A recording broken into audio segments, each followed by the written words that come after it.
Bueno, Pero he empezado a mm, grabar ya.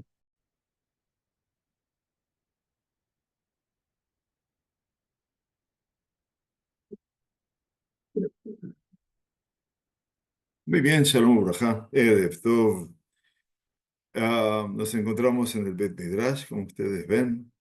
La hora 6:15 está un poco al revés, pero se ve muy bien porque esta es una nueva cámara que tenemos, una nueva computadora y gracias a Dios la imagen es excelente. Muy bien, vamos a empezar puntualmente nuestro Sheur para poder comprender y abarcar también este maravilloso libro de Sefer Shoftim que estamos tratando de estudiar con la mayor profundidad posible. Estábamos estudiando, Baruch atah Adonai melech haolam, shehakol nהיה bidvaro. Empezamos a estudiar, obviamente, el capítulo 3, donde empezamos a vivenciar todo lo que representa el escenario fundacional del libro de Shoftim. Y aquí entonces vamos a compartir con todos ustedes, obviamente, nuestro libro. Tenemos el texto en mano. Está el texto, por un lado, del libro de Shoftim, capítulo 3, que es todo el capítulo. Y hay un texto adicional que es la explicación de los versículos. ¿De acuerdo? Así que entonces tenemos ahora el texto básico y vamos a tratar de comprender entonces lo que queremos compartir con todos ustedes. Bien, aquí entonces tenemos el capítulo 3, como ustedes ven, en donde empezamos a estudiar, obviamente, desde el comienzo. Estos son los pueblos que dejó el Eterno para, voy a repasarlo simplemente, para poner a prueba con ellos a Israel, a todos aquellos que no habían conocido todas las guerras de Canaán. Es solo para que sepan, nos decía el libro, las generaciones, están viendo el versículo 2, de Israel, de los hijos de Israel, para entrenarlos en el arte de la guerra, solo para aquellos que anteriormente no la habían conocido. Aquí Akadosh Baruj Hu nos dice el texto de Shofetim, ha dejado a estos pueblos en la tierra de Canaán durante una época que fue significativamente importante en el pueblo judío, que fue la conquista de la tierra. Sin embargo, la inconducta quiere decir el abandono de las tradiciones ancestrales, el hecho de que estas generaciones, ya estamos 2 generaciones después de la conquista, habían perdido prácticamente todo el escenario vital, es lo que lleva a que de recordar a Dios, de recordar las tradiciones, hace que Kadosh Baruj Hu deje estos pueblos. Vean ustedes ahora, los que están aquí en el Bet Midrash, tienen el capítulo en forma extensiva y tienen el capítulo explicado. En la segunda hoja, que todas las letras están en negrita, habla acerca del versículo 2. Versículo 2, entonces, nos dice allí, solo para que sepan las generaciones de los hijos de Israel, para entrenarlos en el arte de la guerra, solo para aquellos que anteriormente no la habían conocido. Nos explica aquí el Da'at Mikra, que es el libro de base que nosotros utilizamos para estudiar, siguiendo con todo lo que dice aquí, dice que la nueva generación aprenda, el punto número 1, que la nueva generación aprenda el arte de la guerra, pues la generación de Yehoshua no precisaron ser tan diestros en la batalla, pues Dios luchaba por ellos. El segundo elemento es la segunda parte de esta prueba, es lo que va a decir el versículo 4, para saber si obedecerían a los mandamientos del Eterno. Esta es verdaderamente la crisis que va a tener, como estudiamos la época de los jueces. Les recuerdo a los que estuvieron la semana pasada en el estudio, un reloj que tiene la hora 12, la hora 3, la hora 6 y la hora 9. Esas 4 horas del reloj. La hora 12 es el pueblo de Israel que hace el mal a los ojos de Dios. La hora 3 es Dios eventualmente los entrega en manos de sus enemigos. La hora 6 del reloj es el pueblo de Israel varios años o décadas debajo de ese enemigo, claman a Dios, se acuerdan de que existe un Dios, eventualmente, y por último, en la hora 9, Dios envía un Salvador temporal que se llama Shofet, que se llama un juez. Ese es el círculo vicioso, no virtuoso de la época de los Shoftim. Hora 12, el pueblo de Israel va tras la idolatría, se confunde con los pueblos, pierde su identidad. La hora 3 del reloj, me siguen, ¿no? La vuelta del reloj, ¿verdad? La hora 3 es que el pueblo de Israel, Dios le levanta un enemigo y esos enemigos ocupan el territorio del pueblo de Israel y los sojuzgan, quiere decir, los esclavizan. La hora 6, después de no aguantar más, 18 años, 20 años, 30 años a ese enemigo, piden a Dios que los salve y entonces Dios se apiada de ellos y en la hora 9 les levanta un salvador temporal que los va a salvar. Por eso aquí dice la segunda prueba la segunda parte de esta prueba es lo que va a decir el versículo 4 para saber si obedecerían a los mandamientos del Eterno. Y ustedes presten atención a la explicación que sigue en el versículo 2. Dice, aquellos pueblos que Dios dejó eran pueblos diestros en la guerra. Con el paso del tiempo, los hijos de Israel aprendieron las tácticas de guerra de esos pueblos, y eso les permitiría poseer un ejército entrenado y listo para repeler los ataques externos una vez que esté instalado el reino de Israel.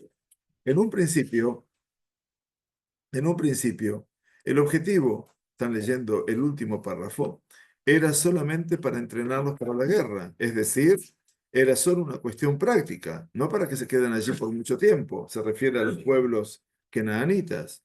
Pero al ser que el pueblo de Israel, atención, abandonó a Dios, entonces esos pueblos permanecieron más tiempo de lo que deberían. Como dijimos anteriormente, eran solamente una prueba, y en caso de ser superada, la permanencia de aquellos pueblos hubiera sido corta y meramente provechosa, tal como dicen de Barim, y desbandará el Eterno tu Dios a esos pueblos de delante de ti poco a poco, para que no se multipliquen ante ti las fieras salvajes. No obstante, en caso de que el pueblo de Israel se descarriase, se desvíe, entonces esos mismos pueblos que Dios dejó podrían convertirse en un castigo que someterían a todo Israel a grandes pesares. Entonces tenemos aquí dos escenarios. Uno, para aprender sobre la guerra. Y el segundo, para cotejar cuánto Israel se puede desviar de la conducta de observar los mandamientos de Dios y seguir con la Torá. Por eso el versículo 4 nos dice eventualmente, más allá de la descripción que estudiamos la semana pasada de quiénes fueron esos pueblos, los 5 príncipes de los Peristín, versículo 3, todos los Kenaanim, todos los pueblos de Canaán, que eran 7, no pocos, los Tzidonim, que están en Fenicia, en el norte, en el Líbano, los Jibim, que habitaban en el monte del Líbano, también en el norte, desde el monte de Baal Hermón hasta llegar a Hamat. O sea, que tenemos todo un mapa de toda la tierra de Canaán llena de pueblos y también el norte de la tierra de Canaán, el Líbano, y hacia el este, todo lo que sería Siria hoy en día. Y por eso el versículo 4 dice, estos fueron, pues fueron para poner, estoy leyendo, del texto del capítulo y del texto de las explicaciones. Hay dos hojas completamente diferentes. Una hoja, estoy hablando aquí a los que están en el Bet Midrash, una hoja dice libro de Shoftim capítulo 3 y la otra hoja dice jueces capítulo 3 y que tiene las explicaciones. ¿Me siguen, verdad? Eso sería para poder estudiar y estar en el sistema. Entonces el versículo 4 dice, estos pues fueron para poner a prueba con ellos a Israel, para saber si obedecerían a los mandamientos del Eterno que había prescrito a sus padres por medio de Moshe. Y entonces aquí el Dad Mikra nos dice, versículo 4, estos pues fueron para poner a prueba con ellos a Israel, para saber si obedecerían a los mandamientos del Eterno que había prescrito a sus padres por medio de Moshe, para ver si pondrían en práctica lo que Dios les había encomendado en la Torá, en Shemot 34:16. Allí nos dice que ya la Torá nos advirtió, no tomaréis a sus hijas para tus hijos como esposas, pues al prostituirse sus hijas en pos de los dioses paganos, harán desviarse a tus hijos tras esos dioses. Ese es el riesgo. Por lo tanto, tenían prohibido tomar de las mujeres de Canaán, como lo hizo Eisab, por ejemplo, no ahora, por supuesto, estamos hablando de la historia de la Torá. Esto estamos hablando del libro de jueces ahora. Pero cuando Eisab fue el primero que tomó mujeres de Canaán. No tomó una, tomó dos, dice la Torá. Y esas dos mujeres hacían sacrificios idolátricos en la misma casa de Isaac. Y el humo de ese sacrificio idolátrico llevó a Isaac a perder su vista, lamentablemente. Y esa es la desgracia que pasó. Entonces, Akadosh Baruj Hu obviamente lo advirtió. No obstante, terminamos perdón, no obstante, como veremos en el versículo 6, el pueblo de Israel transgredió esta prohibición y de esta manera fracasaron en la prueba a la que Dios los sometió. Bien, entonces, vemos que el versículo 5 nos dice, vuelvo al texto de la Torah, del Tanaj, así los hijos de Israel habitaron entre los Kenaanim, los Gitim, los Amorim, los Perisim, los Jibim y los Yebusim. Entonces tenemos aquí, obviamente, toda una estructura muy compleja que tenemos para explicarles a ustedes. Versículo 5, los habitaron entre los Kenaanim, los Hitim, los Emorim, los Perisim, los Jibim y los Yebusim. Dice entonces la explicación.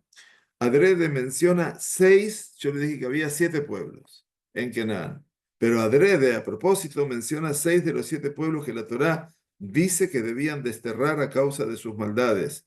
El séptimo pueblo, llamado el Girgashi, se marchó de la tierra de Canaán, de la ciudad de Israel, sin presentar batalla. Por lo tanto, de los 7 pueblos, quedaron 6. Y esos 6, obviamente, se van a transformar en espinas, como diría el texto del Tanaj.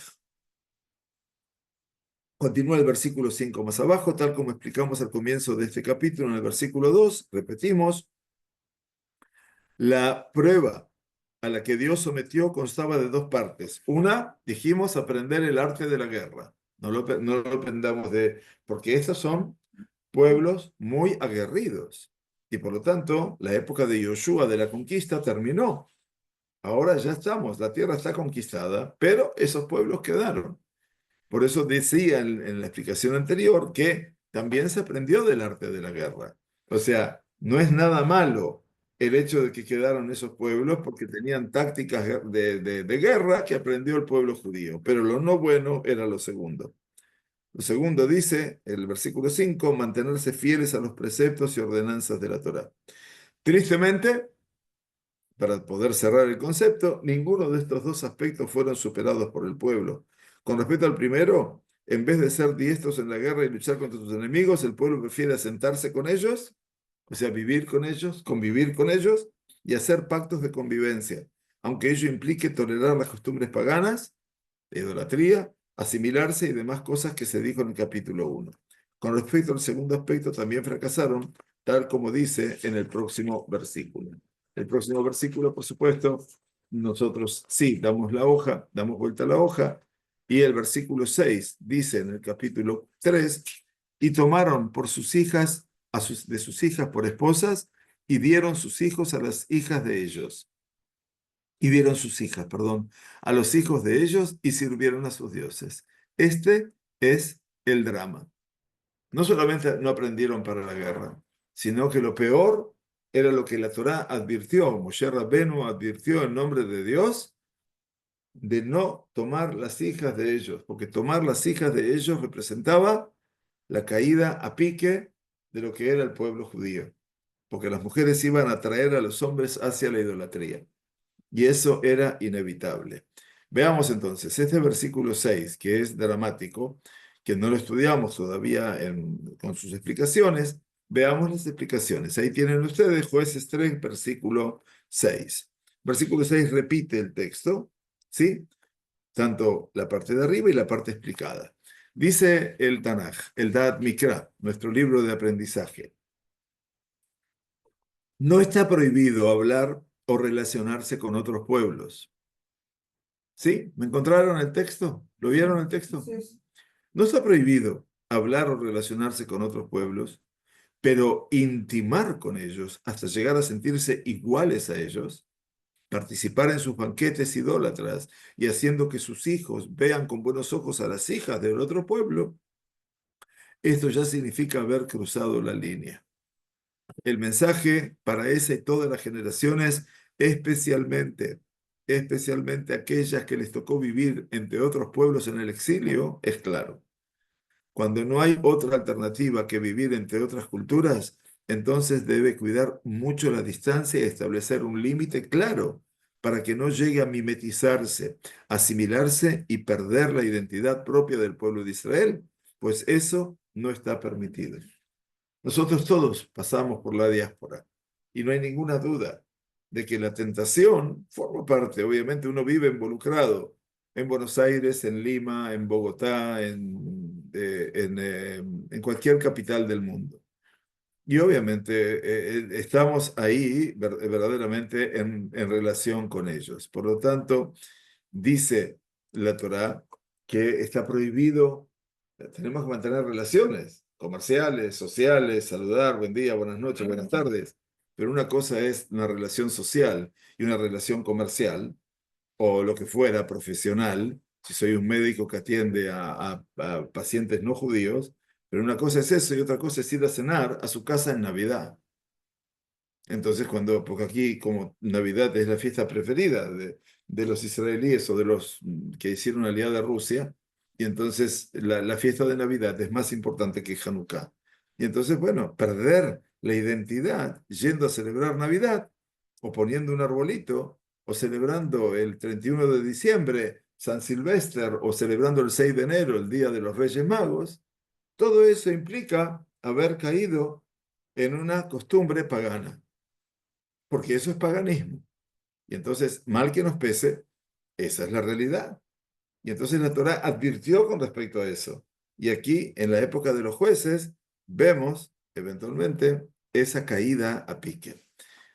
Segundo párrafo, cuando se trata de sus hijos, estamos aquí leyendo, cuando se trata de sus hijos, ¿ven? Aquí estoy marcándolo, cuando se trata de sus hijos, dice, y tomaron de sus hijas por esposas, pero cuando se trata de sus hijas, dice, y dieron sus hijas a los hijos de ellos. Este cambio de verbo no es casualidad, es para decirnos que es el pueblo de Israel el que libremente elige asimilarse. Atención, y emparentarse con otros pueblos. Nadie los obligó a actuar así, ni nadie les impuso elegir cónyuges de otros pueblos. Son ellos los que toman para sí de entre las mujeres de otros pueblos y los que dan de plena conformidad a sus hijas a varones de otros pueblos. Esta es la desgracia. Esta es la realidad más desgraciada. Ahora bien, veamos, por favor, el comentario del versículo 6, que también es muy importante, donde dice el párrafo, encontramos algo similar. ¿Sí? ¿Lo vieron? Tercer párrafo. Encontramos algo similar en la Torá, hablando de la perashá que estamos viviendo en este momento, o la semana pasada, perdón, en Vaishlach. Encontramos algo similar en la Torá en Bereshit 34:17, cuando Hamor, el príncipe de Shem, secuestra a Dina, la hija de Jacob, y va a pedir su mano. Allí los hijos de Jacob les proponen que se circunciden y entonces sí, os daremos nuestras hijas y nosotros tomaremos las vuestras y residiremos con vosotros. Esto es lo que le dijeron a ellos. Que ilu, tendremos que decir. Se lo dijeron para que, si están diciendo lo que dicen, ahí se hubiera terminado el pueblo judío. En el momento que pasó esto, se hubiera terminado todo el pueblo judío. Pero ellos, los que tomaron la iniciativa, fueron Shimón y Leví. Y estaban eventualmente haciendo que estaban engañando a esta población. Porque lo que querían ellos que es que hagan el Brit Milá y aprovechando los 3 días de dolor que produce en el adulto el Brit Milá, que no lo deja ni siquiera moverse prácticamente, aprovecharon para matarlos. Pero ellos, ¿qué les dijeron? Sí os daremos, dar marcaditos, ¿sí? Yo les marqué nuestras hijas y nosotros tomaremos las vuestras y residiremos con vosotros. Es decir, el poder de decisión lo tienen ellos, los judíos, los hebreos, los hijos de Jacob. Son ellos los que deciden si dan sus hijas y deciden a quién toman. No obstante, Hamor, que era el príncipe de Shem, cuando tiene que persuadir a su pueblo para que acepten, cambia el orden de estos verbos para convencer a su pueblo y que sientan que el poder de decisión está en ellos. Entonces, ¿qué les dice Hamor a los habitantes de Shem? A sus hijas tomaremos por mujeres y a ellos les daremos las nuestras. Cambió todo el discurso. ¿Para qué? Para que la gente vea de que son los que lideran ellos la posición.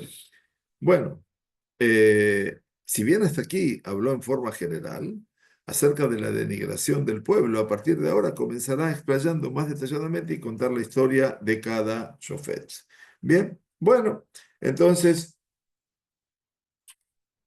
aquí empezamos la semana pasada, eventualmente no empezamos, sino que estudiamos la semana pasada cuál fue el circuito. El circuito, estoy leyendo ahora del libro nada más, no con explicaciones. Versículo 7. E hicieron los hijos de Israel lo malo a los ojos de Dios. Esta es la hora 12 del reloj que contábamos la semana pasada. E hicieron los hijos de Israel lo malo a los ojos del Eterno, y olvidaron al Eterno su Dios, y sirvieron a los Baalim, a los Baales, y a las Ashtarot, y a las Asherot, que son las imágenes idolátricas femeninas. Nosotros tenemos aquí dos tipos de ideología, como expliqué en Kenan, el Baal y la Ashtoret. Quiere decir, el Baal es el dios masculino, el ídolo masculino, la piedra, la roca, la fuerza, lo masculino, y el Ashtoret es eventualmente la mujer, y que era la forma frágil de lo que representa, la madera. Entonces la piedra y la madera son los elementos que van a servir como idolatría en Canaán, y el pueblo de Israel, dice el versículo 7, va en pos de ellos. Bueno, muy bien. Entonces, el versículo 8 dice, por supuesto, ¿qué pasó? Si el pueblo de Israel ya comete el mal, estudiamos, entonces se encendió la ira del Eterno contra Israel, y aquí aparece el primer enemigo. Versículo 8, estudiamos, los entregó en manos de Cushan Rishataim, rey de Aram Naharaim. Es un rey lejano, es un rey que viene de la comarca de Abraham Avinu, material ahí por ahí atrás. Es una comarca, o aquí también tiene, es una comarca de donde nació Abraham Avinu. Y ahí aparece Cushan y dice Rishataim. Cushan Rishataim. Rishataim quiere decir que la maldad de él es doble. Rasha'a es malvado. Rish'ataim siempre es Mataim, es doble. Shnaim, Shtaim es doble. Este era un monarca demasiado malvado, y que fue el primero que viene a doblegar a Israel. Y por eso estudiamos que la semana pasada estudiamos que sirvieron a Kusham Rishataim 8 años. No fue mucho, pero es el comienzo de esta época de los jueces. Una época difícil, hacer el mal a los ojos de Dios. La hora 3, Dios los entrega en manos de enemigos. Y dijimos la hora 6 que era clamar a Dios, gritarle a Dios y pedirle por favor. Y por eso dice el versículo 9, e imploraron los hijos de Israel al Eterno, y el Eterno le suscitó un Salvador a los hijos de Israel, un Salvador, dice aquí, y los libró Otniel, hijo de Kenaz. Estudiamos que él es el primer Shofet, Otniel, hijo de Kenaz, hermano menor de Caleb. Entonces aquí aparece por primera vez, eventualmente, el primer Shofet. Y el primer Shofet es Otniel ben Kenaz. Es el mismo hermano de Caleb, si bien Caleb dice que era Ben Yefune, ambos son kenizitas. Entonces, el nombre del padre, Yefune, era solamente una denominación adicional, pero los dos son hermanos. Caleb, Ben Yefune, que es el idílico personaje que estuvo con Moshe Rabenu, que estuvo con Yoshua, que conquistó Hebrón, que era el líder de Yehudá, y también, obviamente, está su hermano Otniel Ben Kenaz.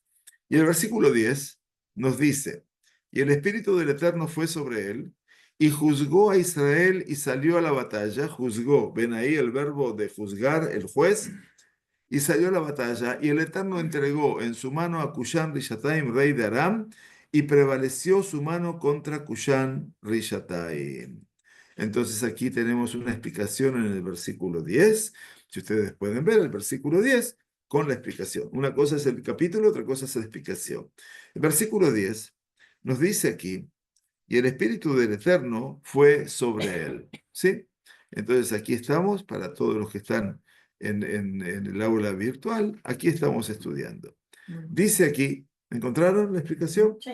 Por ser aquí la primera vez que figura el término Espíritu del Eterno, es conveniente definir a qué hace alusión esta condición humana.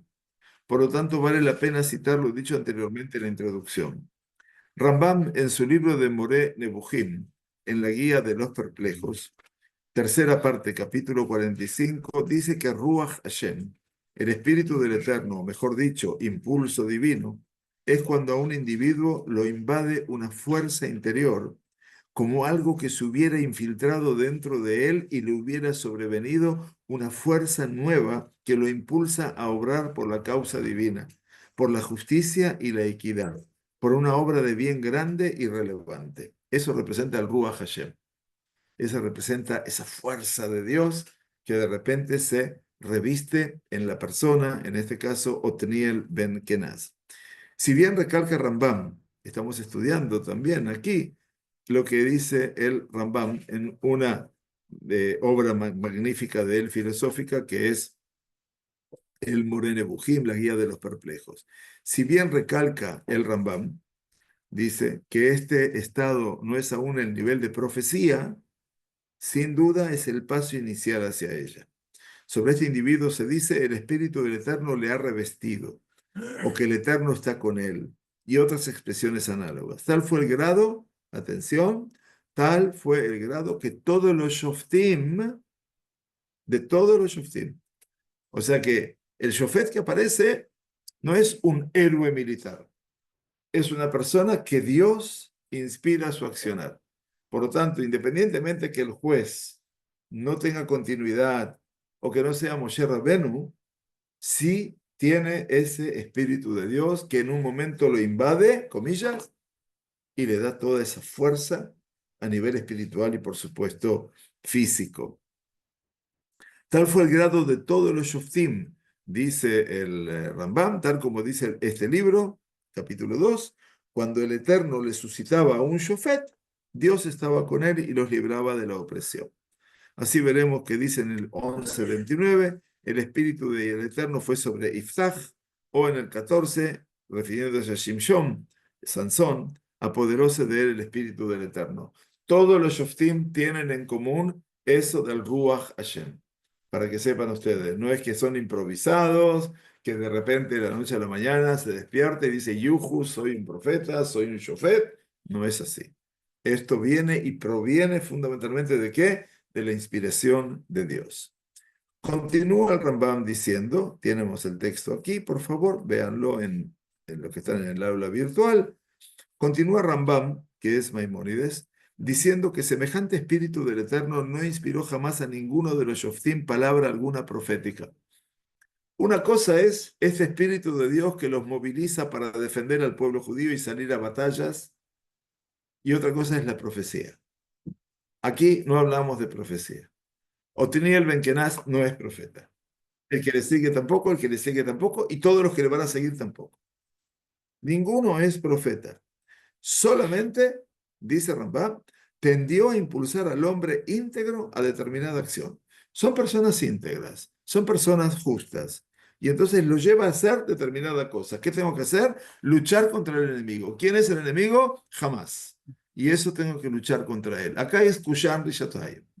Y entonces eso, pero ninguno, ni el Ramatkal, ni el jefe de las Fuerzas Armadas, ni Netanyahu, ni quien se le parezca, ni el ministro de Seguridad o de Bitajón, son profetas.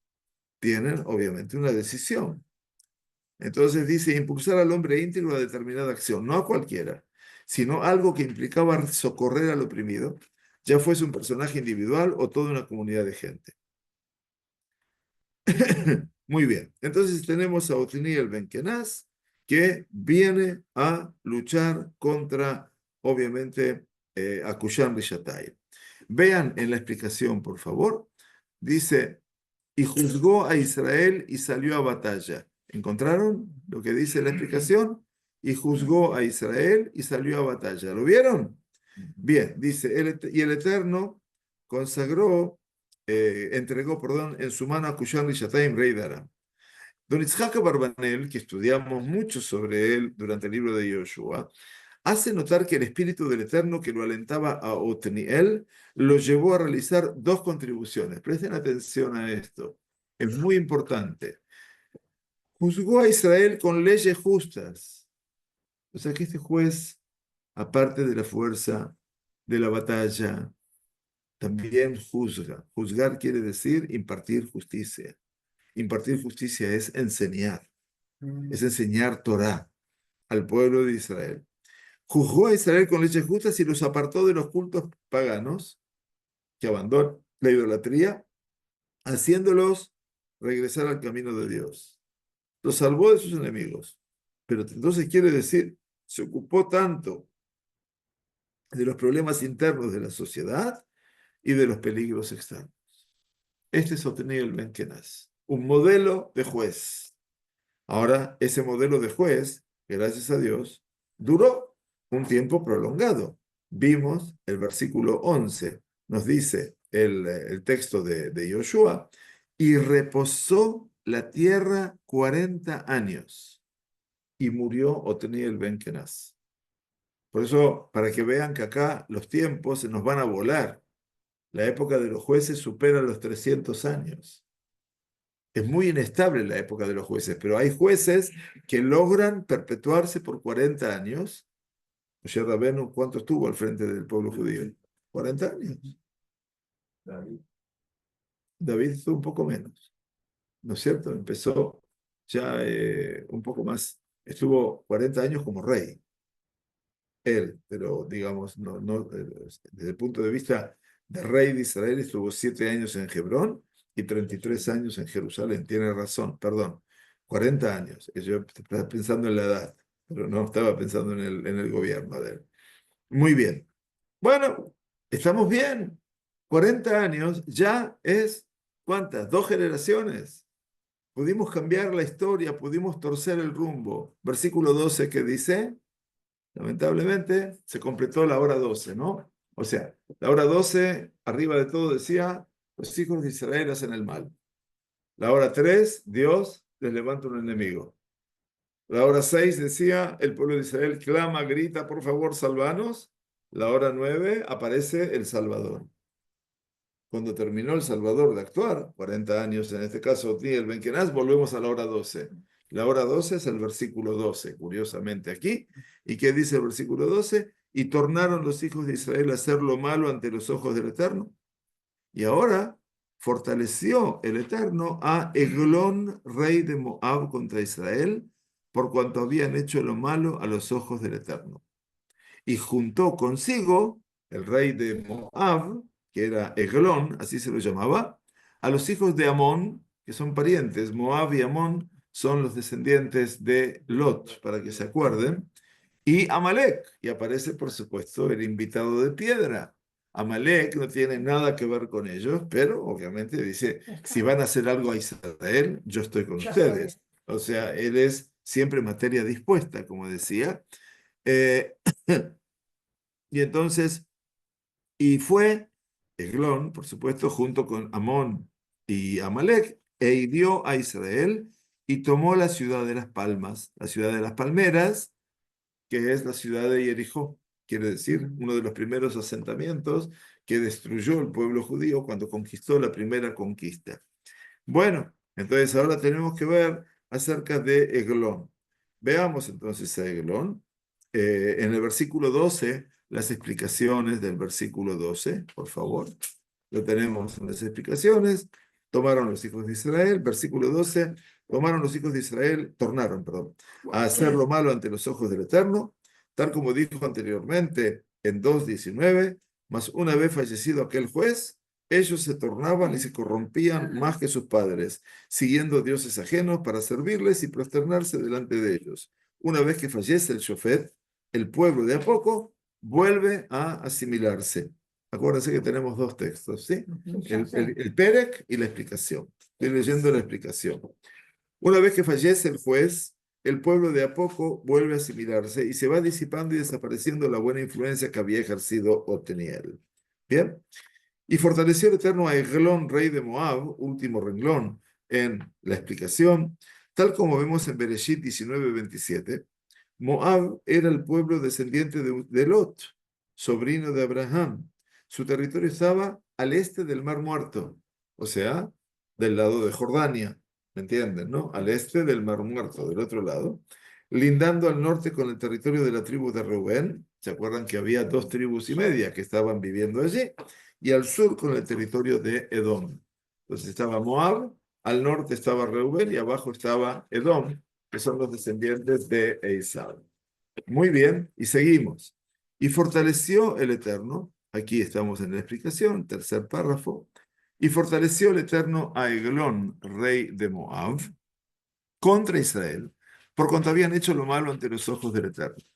Si bien Eglón, nos dice nuestro libro de estudio, el Da'at Mikra, si bien Eglón, rey de Moab, no era un rey poderoso, para que sepamos eventualmente, pues tal como lo veremos en el próximo versículo, debió recurrir a alianzas con otros pueblos pequeños para poder derrotar a Israel.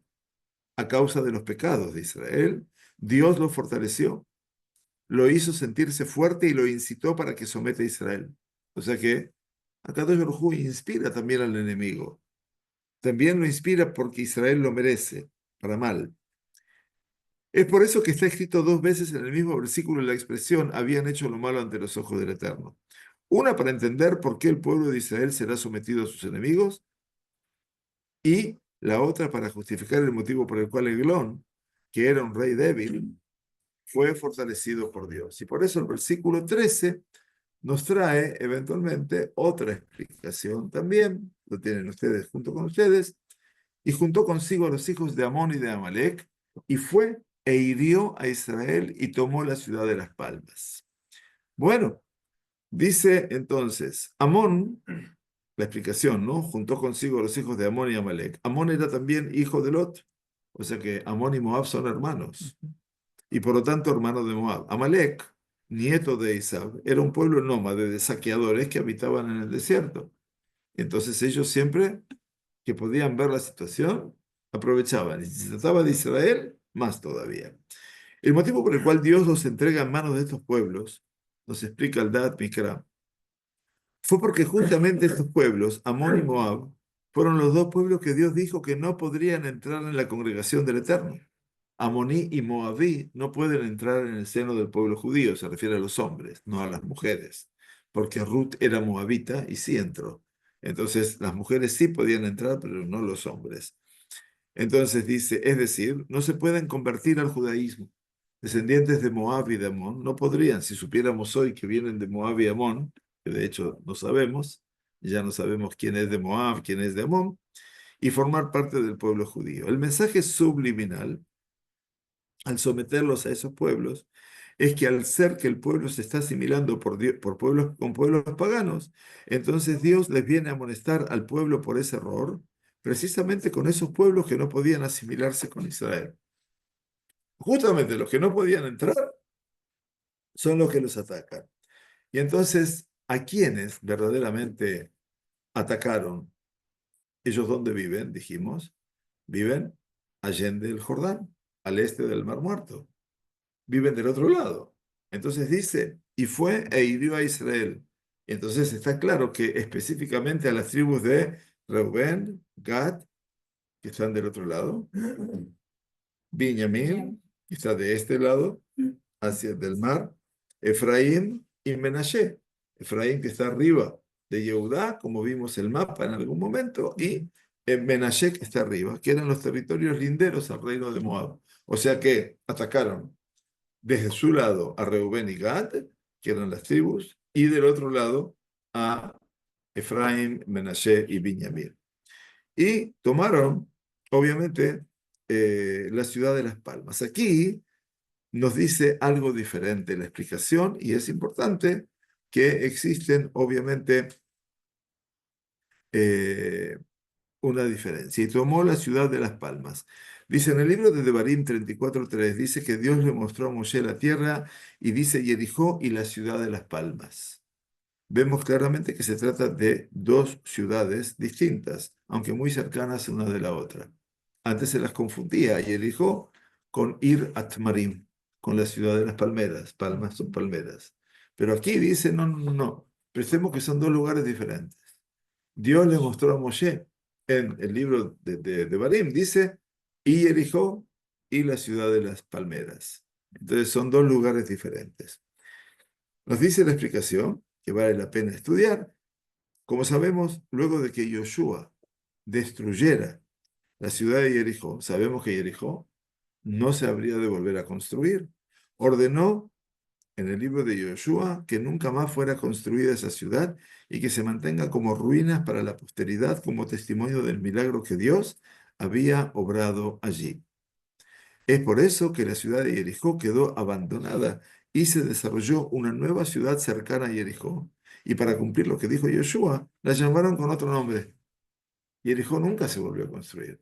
Construyeron al lado, y la geografía de Jericó, cuando uno viaja para el sur, cuando viaja para Eilat y pasa por la ruta 90, creo que no sé cuál es, la que va para el sur, ahí uno ve que abundan las palmeras, toda una zona que abundan las palmeras cuando se va yendo para Eilat. Sí, sí. Pero estamos en la parte que bajamos por el Yam Melach y pasamos por Jericó. O sea, no pasamos en Jericó porque es la autoridad palestina, pero lo vemos, las palmeras allí son cantidad datileras, sí. Y es por eso que la ciudad de Jericó quedó abandonada y se desarrolló una nueva ciudad. Y para cumplir lo que dijo Yoshua, llamaron con otro nombre, la ciudad de las palmeras, para este tipo de árbol que allí crecía. Bien, ahora hay un tema muy importante. Anteriormente el versículo, bueno, esto lo vamos a ver después, porque vamos a estudiarlo sobre esto. Entonces, y nos dice el Tanaj, eventualmente el versículo 14, y sirvieron los hijos de Israel a Eglón, rey de Moab, 18 años. O sea, primero fue Cushán Rishataim, 8 años. Y vino Otniel y liberó al pueblo judío y apaciguó la tierra por 40. Ahora ya pasaron 48 años. Les decía la semana pasada, ahora sirvieron a Eglón, rey de Moab, 18 años. No es poco, muchos años. Quiere decir que ya estamos casi en 66 años, que lleva la época de los jueces, que es una época obviamente muy, muy, muy, muy cambiante.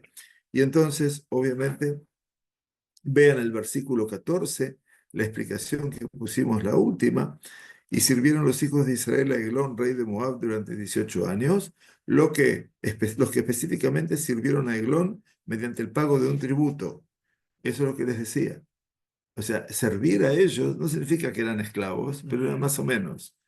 Ellos pagaban un tributo. Fueron las tribus cuyos territorios estaban aledaños a Moab: Reubén, Gad, Binyamin, Efraín y Menashe.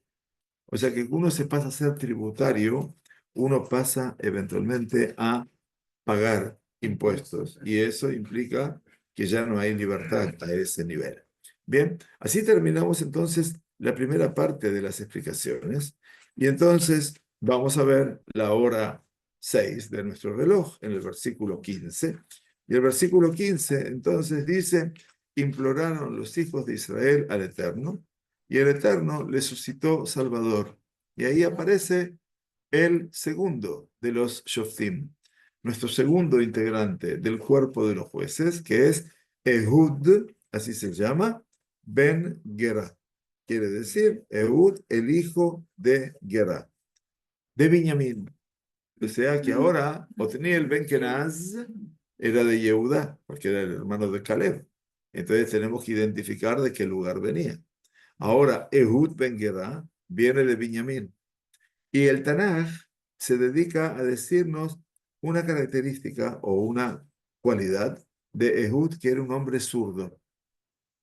Es raro que el Tanaj se dedique a pequeños detalles, pero no cabe duda que es muy importante que nosotros sepamos que esa surdera de él el hecho de ser un hombre zurdo, eventualmente, llevaba de una u otra manera a que tenía una aptitud muy especial con respecto a todo lo que era su desarrollo en la batalla. Y por eso entonces nos dice de Benjamín, hombre zurdo, y los hijos de Israel enviaron con él un presente a Eglón, rey de Moab. Entonces aquí estudiamos la semana pasada que se dedica en este momento mandar un presente. Un presente significa un regalo que puede ser solamente material, puede ser frutos, puede ser cosecha, puede ser animales, todo lo que mandó Jacob a su hermano Esaú. Y aquí entonces es donde vamos a empezar la semana próxima, si Dios quiere, para terminar el capítulo 3, ahora sí, tratando de amplificar un poquito más con sus comentarios, eventualmente, para poder entender lo importante que es este capítulo para entender un poquito la dinámica que tiene la época de los jueces. Ya hemos aprendido una dinámica de los jueces y esa dinámica es ese reloj que no hay que olvidarlo nunca. Esas 4 horas del reloj, hora 12, 3, 6 y 9. La hora 12 es cuando el pueblo de Israel cae a propósito de su asimilación, su corrupción, prácticamente se asimila, se incorpora a la realidad regional de los pueblos que habitan la tierra de Canaán. La hora 3 es cuando el Todopoderoso ve a ese pueblo caer a pique, caer, tocar fondo, y entonces los castiga, enviándoles un rey que va a actuar, o una nación, o tres, como en este caso, Eglón, que viene Moab, Amón y Amalek, a reducir al pueblo de Israel. Pasa el tiempo y el pueblo de Israel, 18 años en este caso, claman a Dios, pidiendo su socorro. En tiempo de desgracia, se acuerdan de Dios. Y por supuesto que Dios, con su bondad ilimitada, hace que se despierte o que se da de su espíritu, de su fuerza, de su inspiración, para que haya un hombre, en este caso un juez o un salvador, que venga a salvar. Ya tenemos dos en el relato del libro de Shoftim: Otniel ben Kenaz, que fue el hermano de Caleb, de la tribu de Yehudá, que logró, mamash, un periodo de quietud de 40 años. Y eso no es poca cosa. Es interesante que los 40 años es toda una generación. La generación del desierto estuvo 40 años en el desierto. Y todo eso sirvió para plasmar a un pueblo. Sin embargo, muerto el perro, decimos lamentablemente se acabó la rabia. Se murió él, Se ¿no? murió Otniel Ben Kenaz, obviamente. No es que dejó, no es que renunció. Murió, o sea que quedan en forma, comillas, vitalicia, o que cumplen con su misión y dejan su misión. Otniel murió. Y así como Otniel murió, Am Israel cambió su forma de actuar. Así llega entonces ahora el segundo escenario, donde otra vez el pueblo de Israel cae en manos de Eglón, allende el Jordán, rey de Moab, que suma también a su hermano Amón y que también se suma a Amalek. Ellos diezman a los tribus judías que estaban allende el Jordán, pero también a 3 tribus que están de este lado de la tierra de Canaán junto con nosotros, y aparece Ehud ben Gera. Muy bien, que tengamos Shabbat Shalom. Muchas gracias por acompañarnos. Gracias por llegar al Bet Midrash y gracias por estar allí, todos aquellos que nos acompañan. Muy bien, nos veremos si Dios quiere. Después hay Shebur de Perashat Shavua, que entraremos en 10 minutos, si Dios quiere. Muchas gracias, que tengamos Shabbat Shalom.